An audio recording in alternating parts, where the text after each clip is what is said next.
नमस्कार दोस्तों, stock market studies में फिर से एक बार आपको स्वागत है।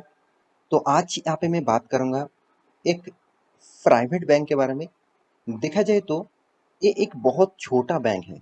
छोटा मतलब बैंक का साइज छोटा नहीं है, मार्केट कैप के हिसाब से बैंक बहुत छोटा है।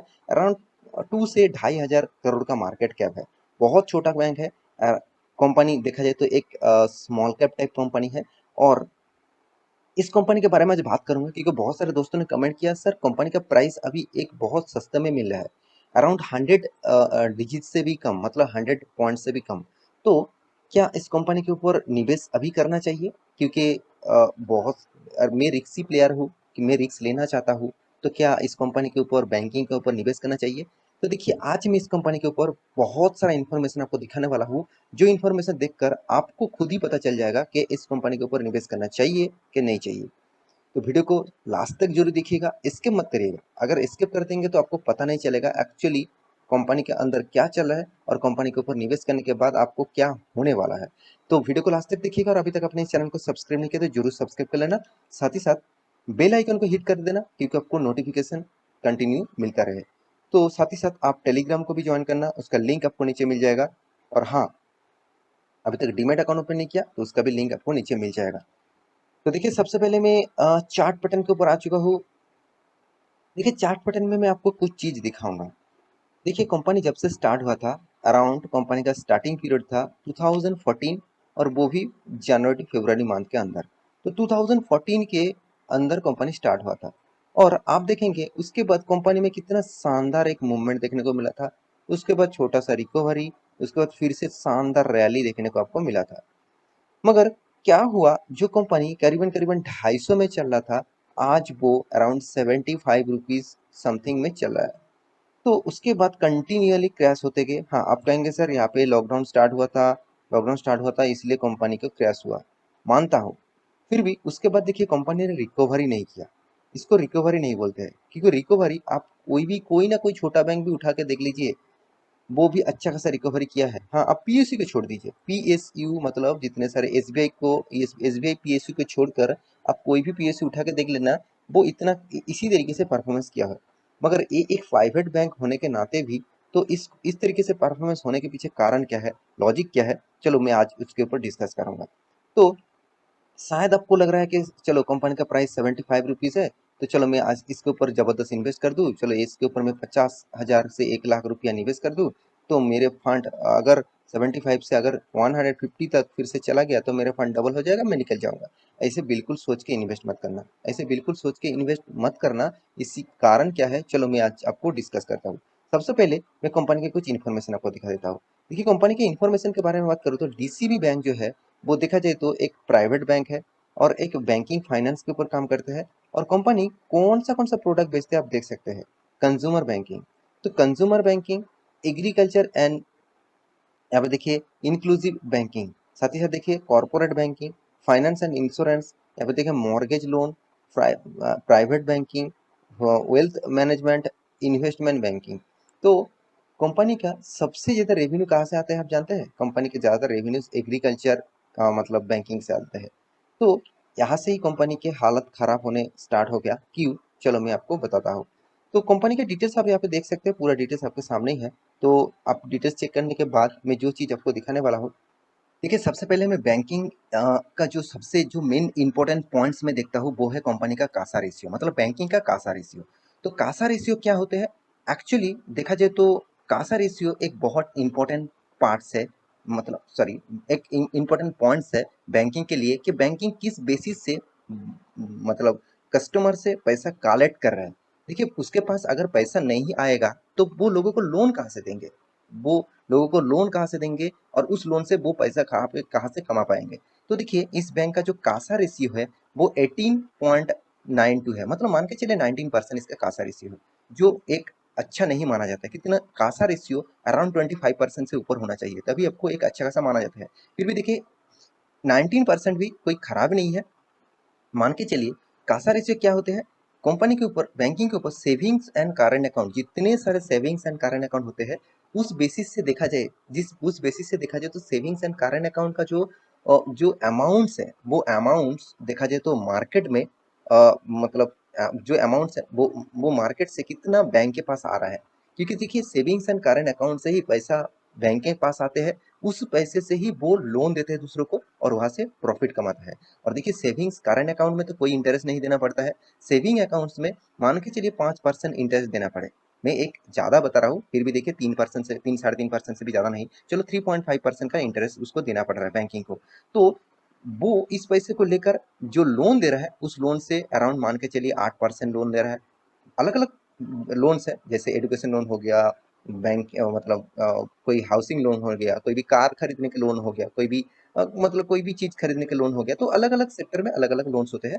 तो मान के चलिए मैं 8% को बैंक ने लोन कमाया, तो बैंक ने जो जो पैसा देना था, मतलब बैंक का जो लाइबिलिटी था, जिसके पास पैसा लिया, उससे कंपेयर करूं जो लोन मतलब बेच के जो इंटरेस्ट बैंक ने कमाया, तो उससे कंपेयर करूं तो अराउंड 5%, 4.5% तक बैंक ने प्रॉफिट कमाया।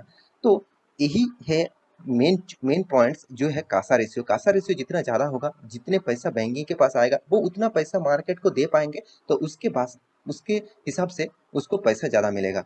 तो अभी देखना है मेन कुछ रेशियोज जो मैं टिकर.com के साइट के ऊपर दिखाऊंगा। बहुत बेस्ट साइट है, इस साइट को जरूर विजिट करना, बेस्ट साइट है। तो देखिए रेशियोज के हिसाब से बात करूं तो अच्छा खासा यहाँ पे रेशियो उन्होंने दिया है इस साइट ने, इस कंपनी ने। तो देखिए कंपनी का जो रेशियोज है, मैं आपको जो चीज रेशियो आपको दिखाने वाला हूँ, सबसे पहले मैं जो रेशियो आपको दिखाने वाला हूँ वो है एनपीए। एनपीए मतलब नॉन परफॉर्मिंग एसेट।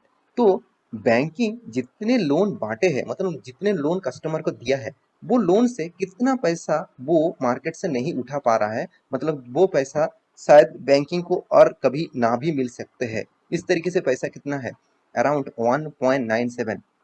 ये जितना कम रहेगा उतना ही खास है।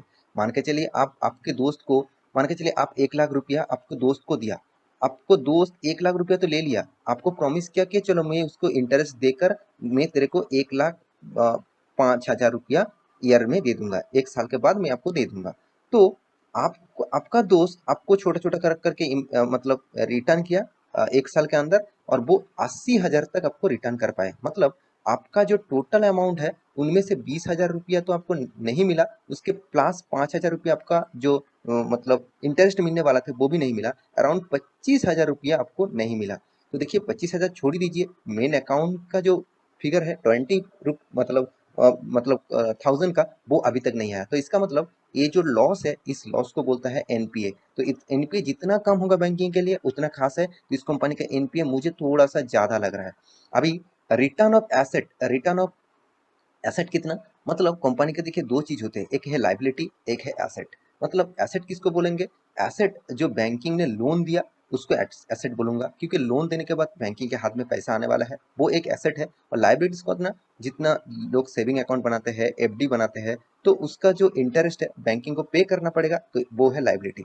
तो liability, total cost of liability, मतलब कंपनी का जो खर्चा है, टोटल जो कंपनी को पे करना है, तो टोटल कॉस्ट ऑफ लाइबिलिटी 6.35 है।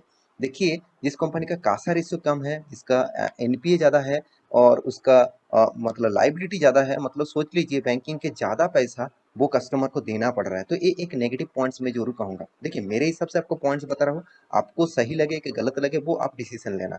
देखिए रिटर्न ऑफ एसेट, मतलब कंपनी का जो एसेट है उनमें से रिटर्न्स कितना मिल रहा है, देखिए बहुत कम। रिटर्न ऑफ एसेट ज्यादा होना चाहिए था, मगर वहां पे बहुत कम। रिटर्न ऑफ इक्विटी के बारे में बात करूं तो रिटर्न ऑफ इक्विटी एक एवरेज लेवल में है, उतना खास नहीं है। और सीएआर परसेंटेज भी देखा जाए तो उतना ज्यादा मुझे देखने को नहीं मिला। और देखिए एनआईएम, एनआईएम मतलब बैंक जो लोन बांटे हैं और बैंक के हाथ में जो पैसा आया, मतलब बैंक का हाथ में सेविंग से जो पैसा आया और बैंक ने जो लोन बांटे हैं, उसको परसेंटेज के हिसाब से दोनों को कैलकुलेशन करके बैंक में हाथ में कितना परसेंटेज पैसा आया, वो है एनपीए, सॉरी एनआईएम। तो एनआईएम परसेंटेज के हिसाब से देखा जाए तो उतना खास नहीं लग रहा है, ज्यादा होगा तो भी अच्छे है। तो ये था कुछ इन्फॉर्मेशन, जो इन्फॉर्मेशन के कारण इस बैंक के कुछ नेगेटिव पॉइंट्स आपको मैं बताया। देखिए नेगेटिव मतलब कंपनी के इन्फॉर्मेशन में आपको दिया हो, वो नेगेटिव है कि पॉजिटिव है आपके सामने ही है। तो एनुअली इनकम जो है, एनपीए जो एनुअली इनकम है अराउंड 288 करोड़ का कंपनी इनकम कर रहा है। कंपनी का डेप्थ ऑफ इक्विटी मुझे बहुत ज़्यादा लग रहा है। देखिए बैंकिंग सेक्टर में डेप्थ होगा, मगर 9.58% का डेप्थ मतलब मुझे ज़्यादा लग रहा है। फ्री कैश फ्लो जो है वो 1449 करोड़ का कैश फ्लो है। तो मेरे हिसाब से इस कैश फ्लो को भी आपको देखना चाहिए और इनकम भी देखना चाहिए। कोई खराबी नहीं है, मगर उतना ज़्यादा भी नहीं है क्योंकि इतना ज़्यादा डेप्थ है। अगर बैंकिंग का अर्निंग कम हो जाता है तो कंपनी का डेप्थ के हिसाब से कंपनी का इनकम नेगेटिव में चला जाएगा। तो आप बैलेंस शीट देखेंगे तो वहाँ से ही आपको पता, सॉरी, आप प्रॉफिट एंड लॉस देखेंगे तो बैंक ने प्रॉफिट तो कंटिन्यूअसली कर रहा है, हर साल कंपनी प्रॉफिट कर रहा है, अच्छा खासा प्रॉफिट को मेंटेन कर रहा है। तो ये एक बिग पॉजिटिव पॉइंट है कोई भी बैंकिंग के लिए। तो कंपनी का रिटर्न ऑफ रेशियो देखेंगे तो सीएजीआर परसेंटेज का रिटर्न देखेंगे तो आपको रिटर्न नेगेटिव में मिला। कभी भी बैंक ने पॉजिटिव रिटर्न नहीं दिया। हाँ, 10 साल में कंपनी ने रिटर्न जरूर दिया, मगर बाकी टाइम में कंपनी आपको लॉसेस दिया, बिग लॉसेस दिया। तो इन्वेस्टर के बारे में बात करूं तो इन्वेस्टर देखिए, एफएस के पास 24% था, वो अभी माल बेच दिया, 8% है। डीएस के पास 38% है, पब्लिक के पास 37% है, और प्रोमोटर के पास कितना 14.876% है। ओवरऑल बात करूं, हर इंडस्ट्रीज के पास इस कंपनी की हिस्सेदारी है। तो मैं एक चीज इस कंपनी के बारे में आपको बोल सकता हूँ, आप स्टॉक में निवेश करना चाहते हैं तो आप खुद रिसर्च एक बार कर लीजिए, उसके बाद निवेश करिए। दूसरी बात, आप इस तरीके से कंपनी के ऊपर निवेश करना चाहते हैं तो आप छोटा अमाउंट लगाइए, ज़्यादा निवेश मत करिए, क्योंकि कंपनी का हालत अभी भी उतना पॉजिटिव नहीं है और उतना खास नहीं है। जब कंपनी का हालत अच्छा खासा देखने को मिलेगा तब धीरे धीरे करके अपना हिस्सेदारी बढ़ा देना। तो आशा करता हूँ सारे जानकारी आपको मिल चुका है। मेरी इस वीडियो आपको कैसे लगा जरूर कमेंट करना, और इसी तरीके से वीडियो पाने के लिए चैनल को सब्सक्राइब भी करना। मिलते हैं नेक्स्ट टॉक लेके, तब तक के लिए अच्छे से रहिए, अपना ख्याल रखिए।